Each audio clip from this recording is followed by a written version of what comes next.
L'intérêt des journées scientifiques, c'est de présenter la recherche qui est déployée au sein de l'Université de Toulon. C'est un format intéressant dans la mesure où il permet de concentrer en un lieu unique, sur une temporalité unique, un certain nombre d'événements scientifiques.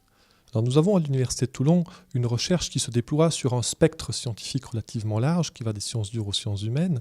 Nous avons 10 laboratoires en sciences dures, nous avons 6 laboratoires en sciences humaines et sociales, ça va de la littérature jusqu'aux mathématiques et la physique théorique par exemple. Donc on a un spectre relativement large de disciplines qui sont couvertes par la recherche que nous déployons à l'université. La vulgarisation scientifique est quelque chose de tout à fait important. Il est par ailleurs tout à fait important de proposer au sein de ces journées scientifiques des conférences de vulgarisation, des conférences grand public. Cette année, Madame Fontaine, qui est une ancienne ministre, présente une conférence grand public sur le Brexit. Le Brexit, une chance pour l'Europe. Donc c'est une personne tout à fait éloquente qui a fait une présentation brillante, retenue, avec un amphi qui était plein tout à l'heure, mais plein d'étudiants également et plein de personnalités de Toulon qui se sont déplacés pour assister à cette présentation.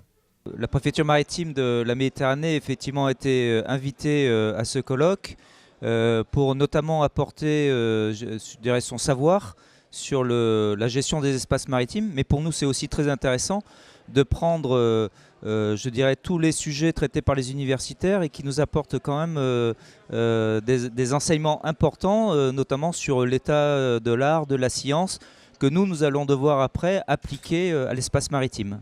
Non, on n'a pas de contact, je dirais, direct avec les chercheurs.